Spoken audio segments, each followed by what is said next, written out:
Auto ఎక్కాడా వృద్ధుడు. చేరాల్సిన చోటుకు చేరుకున్నాక digital చెల్లింపు చేసి ఇంటికి వెళ్ళిపోయాడు. మరుసటి రోజు ఖాతా నుంచి కొంత నగదు డెబిట్ అయినట్లు తెలుసుకొని కంగారు పడ్డాడు. వెంటనే ఖాతా చెక్ చేసుకుంటే గుండె ఆగినంత పనైంది. దాదాపు 2 లక్షల వరకు డబ్బు మాయమైంది. వెంటనే సైబర్ క్రైమ్ పోలీసులకు ఫిర్యాదు చేశాడు. రంగంలోకి దిగిన పోలీసులు 3 నిందితుల్ని అరెస్ట్ చేశారు. ఇంతకీ వృద్ధుడి ఖాతా నుంచి డబ్బులు ఎలా మాయమైపోయాయో ఈ కథనంలో చూద్దాం.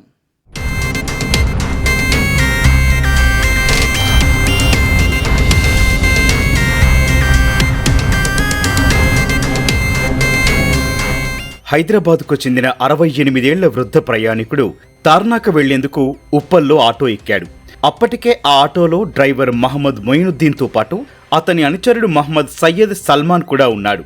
తాను చేరుకోవాల్సిన గమ్యం రాగానే సదరు వృద్ధుడు ఆటో డబ్బులు చెల్లిస్తుండగా డ్రైవర్తో పాటు ఉన్న అతని అనుచరుడు సల్మాన్ యూపీఐ పిన్ నంబర్ను తెలుసుకున్నారు. వృద్ధుడి నుంచి ఫోన్ కొట్టేసేందుకు పథకం వేసి సల్మాన్ మాటల్లోకి దించగా ఆటో డ్రైవర్ చాకచక్యంగా వృద్ధుడి నుంచి ఫోన్ కొట్టేశాడు. ఇది ఏమాత్రం గమనించని ప్రయాణికుడు అక్కడి నుంచి వెళ్లిపోయాడు.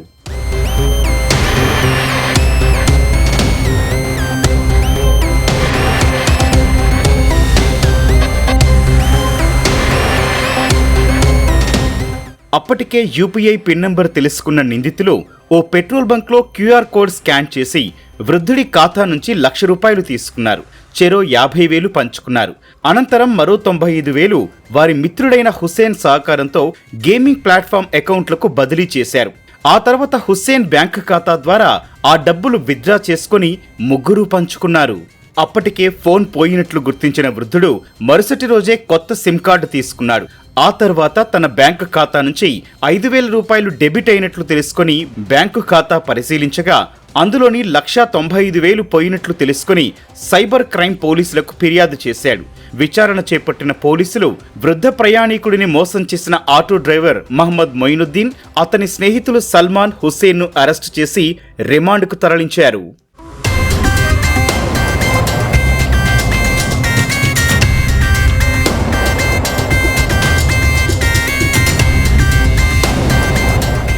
ఆర్థిక మోసగాళ్ల బారిన పడకుండా ఉండటానికి ప్రజలు అనేక జాగ్రత్తలు తీసుకోవాలని నిపుణులు సూచిస్తున్నారు.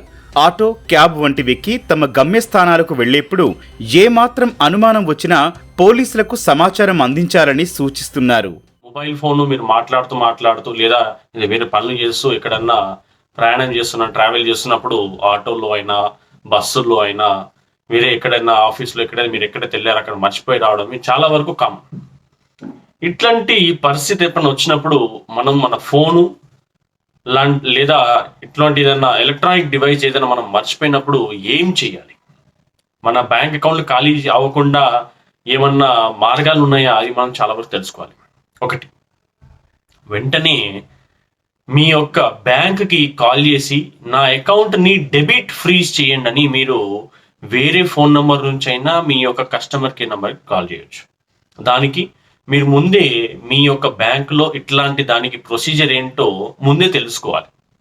ఒక్కొక్క బ్యాంక్ ఒక్కొక్క విధానం ఉంటుంది కాబట్టి మీ యొక్క బ్యాంక్కి సంబంధించిన వరకు ఏంటి ఆ ప్రొసీజర్, ఎలా కాల్ చేయాలి, ఏమేమి చేయాలనేది మీరు ఒకసారి ఆల్రెడీ తెలుసుకోవాలి. సెల్ ఫోన్కు అనుసంధానమై ఉండే యూపీఐ డిజిటల్ చెల్లింపుల పాస్వర్డ్లను పటిష్టంగా పెట్టుకోవాలని నిపుణులు చెబుతున్నారు. ఒకవేళ మోసం జరిగినట్లు గ్రహిస్తే టోల్ ఫ్రీ నెంబర్ 1930కు ఫిర్యాదు చేయాలని సూచిస్తున్నారు. ఆండ్రాయిడ్ అయినా లేదా యాపిల్ ఫోన్ అయినా find my phone are find my device ఇట్లాంటి 2 ఫీచర్స్ ఆండ్రాయిడ్ మరియు యాపిల్ ఫోన్స్లో ఉన్నాయి. వాటిని యాక్టివేట్ చేసి వెంటనే మీ ఫోన్ని లాక్ చేయడమో లొకేట్ చేయడమో మీరు చేసుకోవచ్చు. తర్వాత CEIR common equipment identity register అని సంచార్ సారథి మన టెలికాం మినిస్ట్రీ యొక్క పోర్టల్లో మీరు ఒక అప్లికేషన్ కంప్లైంట్ అనేది ఇవ్వచ్చు. సో దట్ రేపు ఎవరైనా వేరే వాళ్ళు వేరే సిమ్ కార్డ్ వేసి లేదా ఎక్కడైనా అది వాడుతున్నప్పుడు మీకు ఒక ఇంటిమేషన్ వచ్చి పోలీస్ డిపార్ట్మెంట్ నుంచి దానికి సర్చ్ ప్రొసీజర్ అనేది ఒక స్టార్ట్ అవుతుంది. చాలా మంది ఫోన్ వెనకాల ATM కార్డులు అని పెట్టుకుంటారు. అట్లాంటివి మీరు ఎప్పుడు చేయకూడదు, వాటిని విడిగానే పెట్టాలి. ఇంకొకటి ఫోన్ లాక్, ఫింగర్ ప్రింట్ అవన్నీ ఉంటే ఓకే. కానీ ఫింగర్ ప్రింట్ ఉన్నా కూడా పాస్వర్డ్స్ అనేవి ఉంటాయి. దాంట్లో 1234 0000 ఇట్లా 1122 ఇట్లాంటి కొన్ని కామన్ పాస్వర్డ్స్ ఏవైతున్నాయో చాలా మంది అవి వాడుతుంటారు. కాబట్టి ఇట్లాంటివి మీరు వాడితే ఎవరికైనా ఫోన్ దొరికినప్పుడు అవి ట్రై చేసి చూస్తారు. కొన్ని పాస్వర్డ్స్ ఇవి జనరల్గా పెడుతుంటారు, అంటే వాళ్ళు అవి ట్రై చేసి చూస్తారు.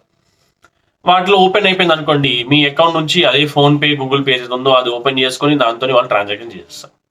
కాబట్టి కొంచెం స్ట్రాంగ్గా ఎవరైతే ఈజీగా గెస్ చేయలేరో అటువంటి పాస్వర్డ్స్ అనేది మీరు పెట్టుకోవాలి. ఆటోలు, క్యాబుల్లో ప్రయాణించేవారు డిజిటల్ పద్ధతుల ద్వారా నగదు చెల్లింపులు జరిపే సమయంలో జాగ్రత్తలు తీసుకుంటే మోసాల బారిన పడకుండా ఉంటారని పోలీసులు, సైబర్ క్రైమ్ నిపుణులు చెబుతున్నారు.